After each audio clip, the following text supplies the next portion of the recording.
ladies and gentlemen, how you doing? It's John the Ninja live in the dojo, aka the Dojang, aka the John the Ninja Studios, and you know this, man. Welcome to Content Resume number 43. Before we get into it, as always, like, share, subscribe, as usual, as you guys hear it, keep it pushing.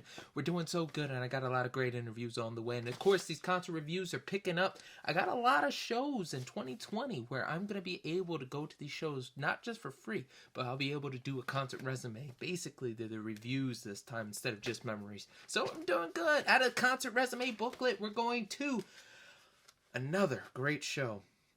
I see this with fond memories. Now, the day I don't necessarily have. I know it was September. It was 2017. And the artist was Ace Frehley, the original spaceman from Kiss, with a band I've seen quite a few times, Mach 22. So let's get into it. It's at the Ardmore Music Hall. Now, if you guys aren't familiar with the story, even though I've told them 1,000 times, me and my great buddy Zach Hackett, we used to go to Ardmore all the time. It started when our buddy Greg lived in Ardmore, and we would head over to Tired Hands Brewery. We'd grab some drinks, have a good time. Just epic concert stories, epic good times of just drinking and relaxing and doing the pub scene. So now we have Ace Frehley going on tour, and I've always wanted to see Kiss, but I gotta jump on my opportunity to see Ace Frehley. You guys know from the concert resume video I did prior to, I saw Peter Criss perform with Rob Zombie at the MMRBQ 2014, I'm pretty sure. So, why would I miss this opportunity? Now, who am I gonna go with? Am I gonna go with Zach? Am I gonna go with Gwen? Am I gonna go with anybody?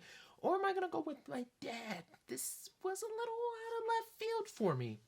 Especially, I'm pretty sure at the time, me and my dad are just butting heads like crazy at this particular point. You know, it's gotten better again. If you saw the Steel Panther particular video where me and my dad got along, it was great. But, you know, at this time, I guess we're getting back into the, you know, butting heads, dad, the old guard, not letting me, the new guard, just live my life a certain way.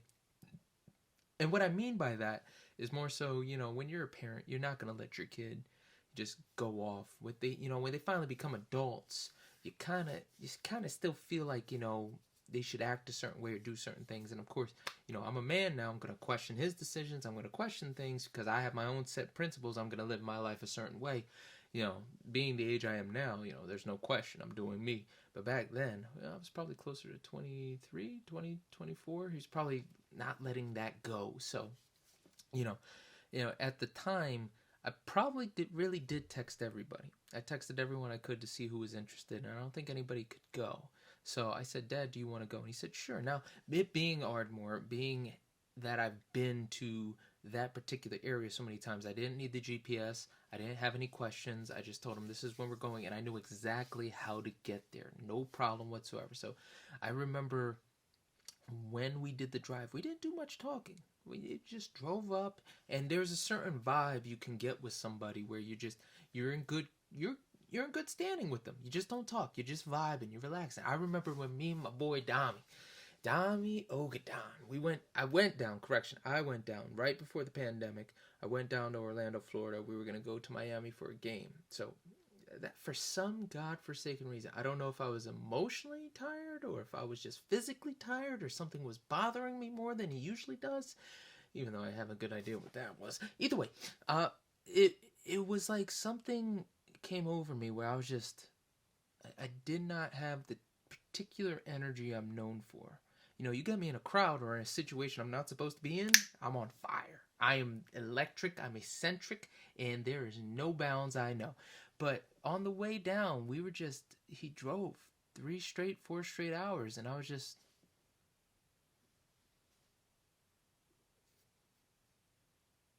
quiet. So that was kind of like how it was with my dad. But with that situation with Dami, we were still vibing. We were good, no problems, just chilling. So that was kind of like the car ride with me and my dad. So we drive up, and this isn't a concert where it's like, you know, oh, this is going to be crazy rock and roll and blah, blah, blah. I don't know what to expect. I just know I'm going with my dad. It's an opportunity. Usually for the other shows, there's a huge build-up. Oh, it's going to AC/DC. I would listen to this and that. Kiss was a band I knew. I have a funny story, but we'll tell it when we get to the Kiss concert resume video. But, you know, seeing Ace Frehley, you know, I have a magazine where he talks about going solo, and I actually read it a lot. It's one of my most prized magazines from learning guitar and studying music.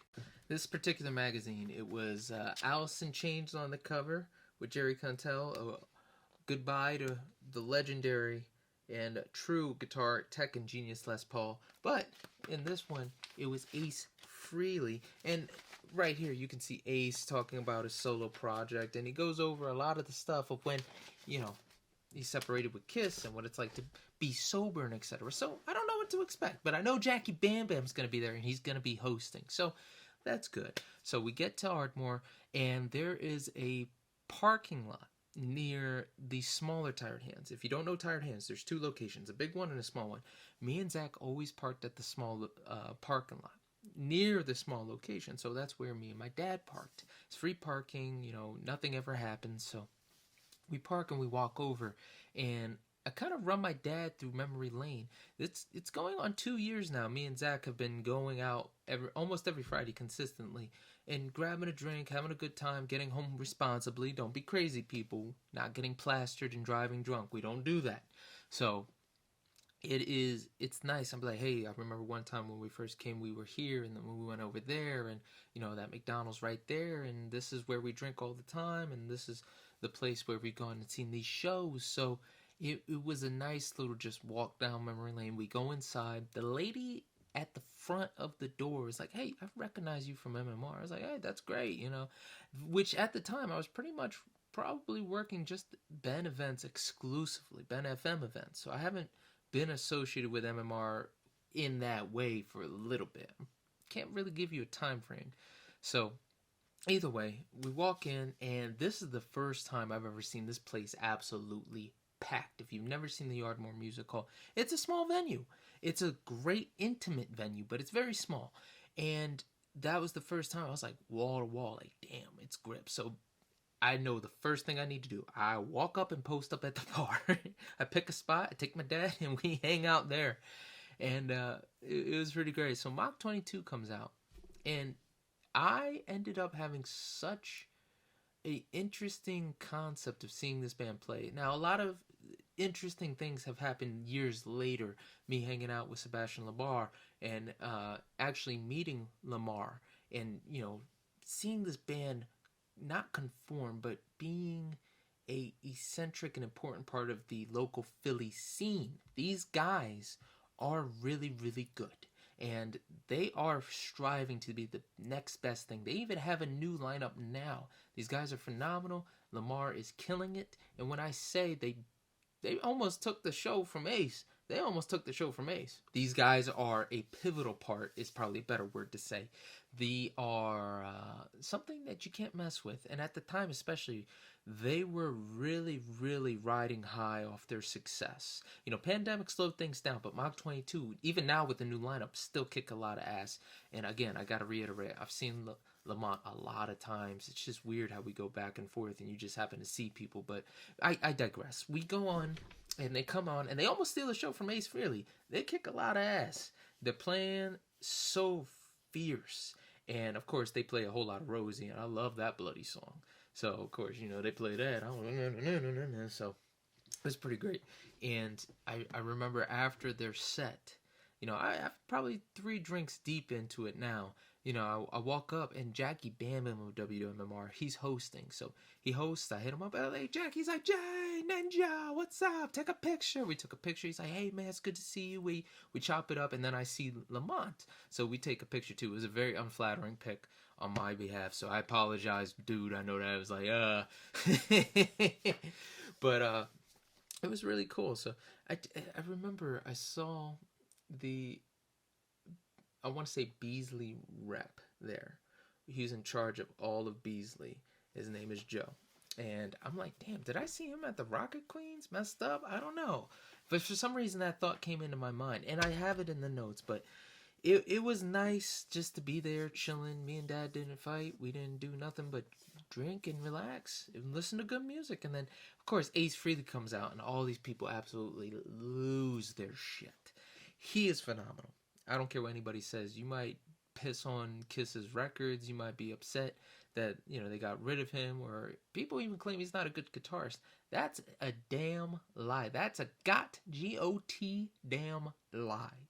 He's a phenomenal guitarist. And one of my favorite solos listening is Love Gun. Love Gun is a solo I've practiced and tried to get right. Sometimes I do, sometimes I don't. But it is so good to hear that riff and to hear that playing. You know, and especially think about live versions of God of Thunder.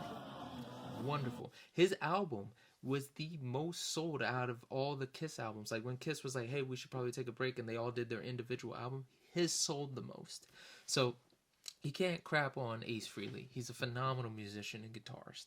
Wonderful. And has inspired so many guitarists that are hailed as top 10 in the world. And not just in metal, but music in general. So you got to give it up.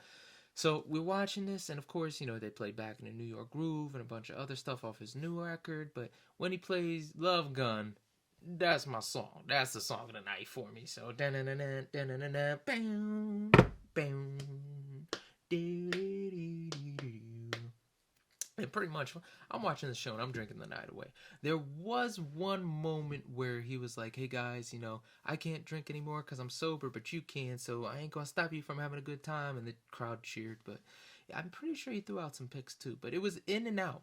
You know, he did his set, he played, he kicked ass, and then after that, he was gone from the stage. And it just dissipated. People left so quickly. I don't know if me and my dad tried to get a set list or we were pretty okay with what we saw, but I just remember afterwards, you know, I was like, hey, you want some McDonald's? Because there's a McDonald's down the road. We got some McDonald's, and then we drove home, and it was just smooth. It was a smooth night, no shenanigans, no craziness, just a great night with my dad that I hold dearly. And I walk away with fine memories, but well, other than the fact that I was visibly smashed, I don't think much. But let's get into it because I sobered up by the time the end of the show. But here we are, the set list for this particular one. We had Mach 22. I don't know what the set was. It didn't show up on any of my websites to try and figure that out. So we just move on to Ace Frehley and what he got. First one he came out with was Parasite. Number 2 was Toys. Then 3, Rip It Out. Emerald, a Thin Lizzy covered. One of the most American rock bands of all time, even though they're not from the U.S.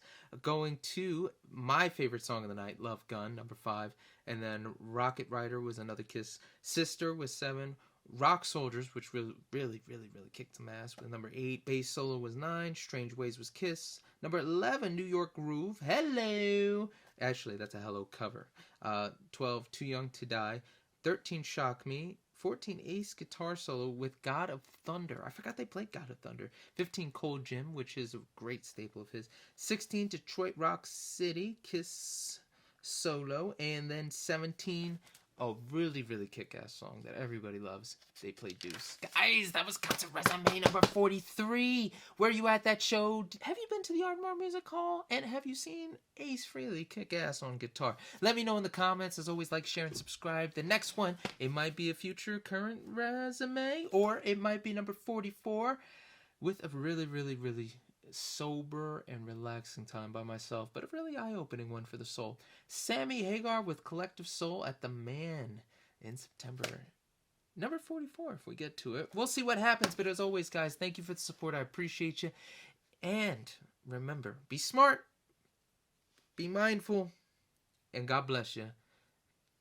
Rock on, guys. Ninja out.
your ears are about to go on a vacation. John the Ninja's got what you need.